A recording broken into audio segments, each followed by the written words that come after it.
It's time for the 25th film in my 31 Horrors of Mike, and this one is a film which I loved as a kid, but I just hadn't watched for God knows how long, maybe 15 years or so.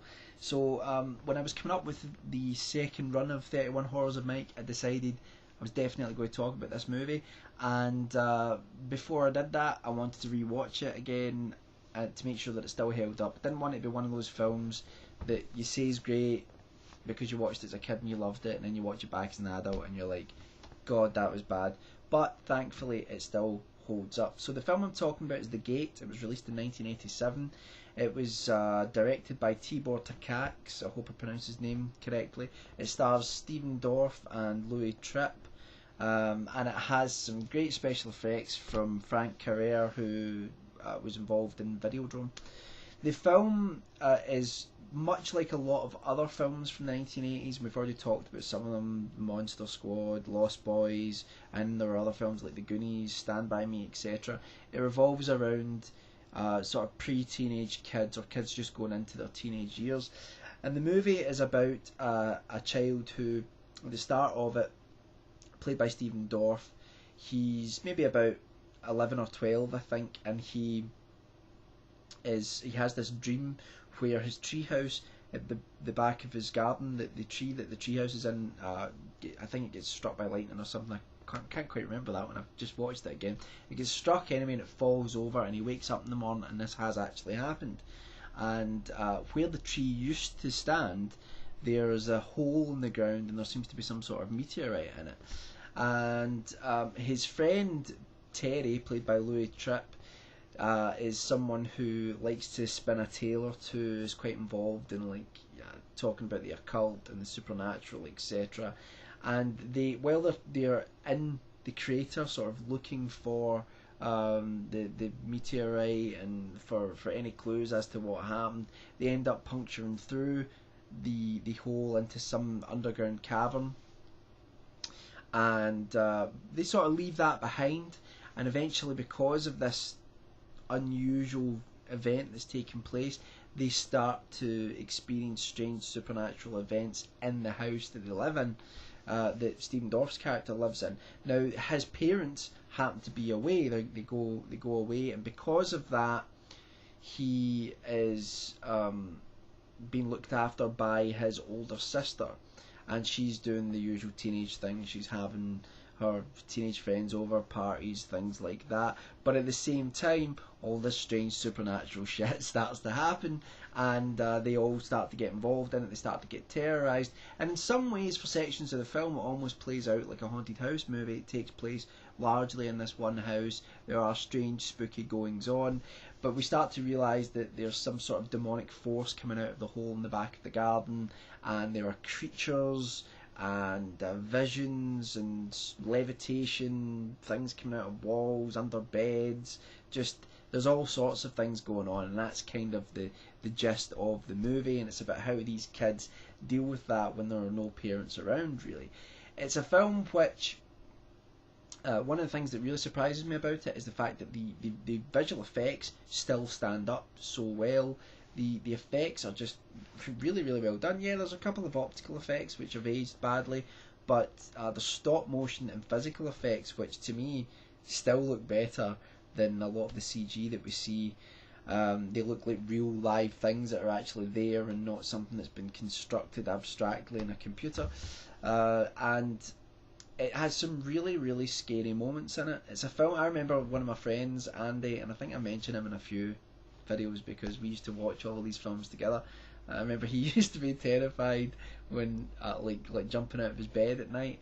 He used to say he was terrified because he thought something was going to come out from under the bed and get him because of this film.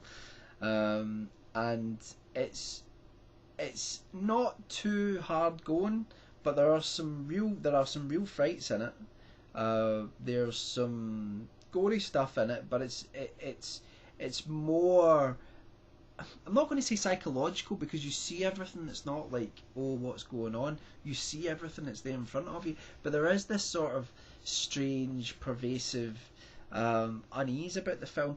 And here's what I think it is. The film seems to be about people's unease with their parents in such a way that do we really trust them? And that seems to be what the film explores. There are a lot of strange parental relationships in the film. For example, the Stephen Dorff character, sees his parents at different times, but it's not them, it's some sort of demonic force, it's an illusion. So we have that.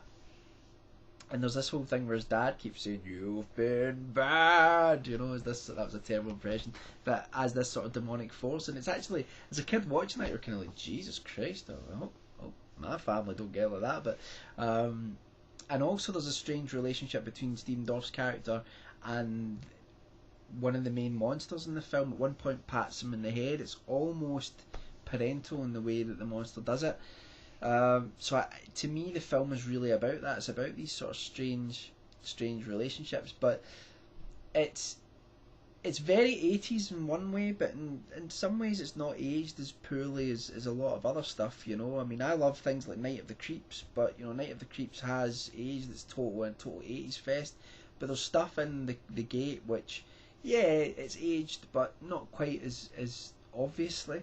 I think part of that is because the special effects are so good. I mean, some of them are really, really impressive, especially when you consider that this film, I think, had a really small budget. Well, I couldn't actually find the full budget for the film. It's estimated it was over $2 million, which was still a substantial amount of money, but that's not a huge budget when people were making films for 10, 15 million.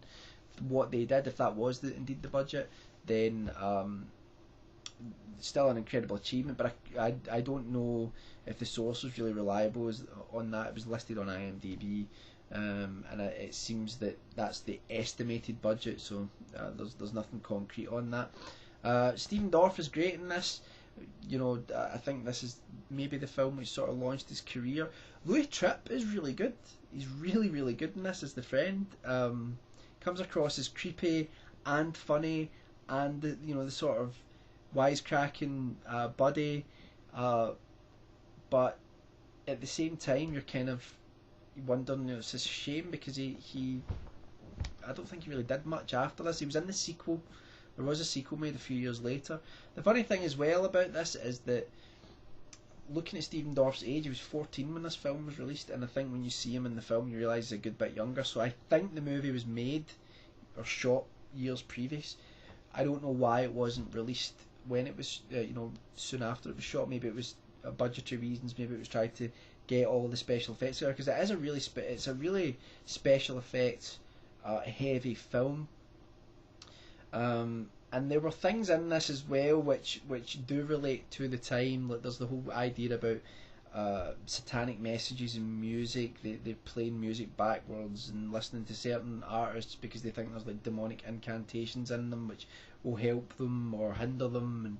And there was a lot of stuff in the press about that sort of things in the 80s and early 90s about people saying that all these heavy metal bands have got hidden satanic messages in their music and stuff like that. So it did sort of tap into the pop culture of the time.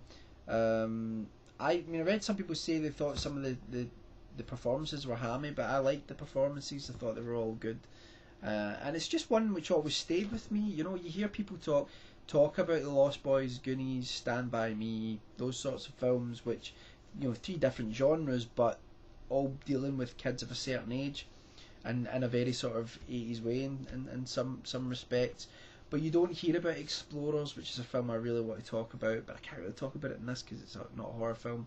And this film, The Gate, there was a couple of other ones as well, like The Go Kids, and there were a few other ones as well which get forgotten, which really shouldn't be. But that's The Gate. I can't really say much more about it without ruining it. Definitely go and check it out. I think there is a DVD release of it. Yep, I can't recommend it highly enough. I think it's great fun. Yeah, it's not one of the best horror films ever made, but it's a lot of fun, and I just love 80s horror movies for that, especially when they're well made, and this one is well made. There was a lot of crap, there were a lot of films that were really badly made, and this one has obviously been made with a caring hand, So that's The Gate. Go check that out, and I'll be back shortly with another movie review. Bye for now.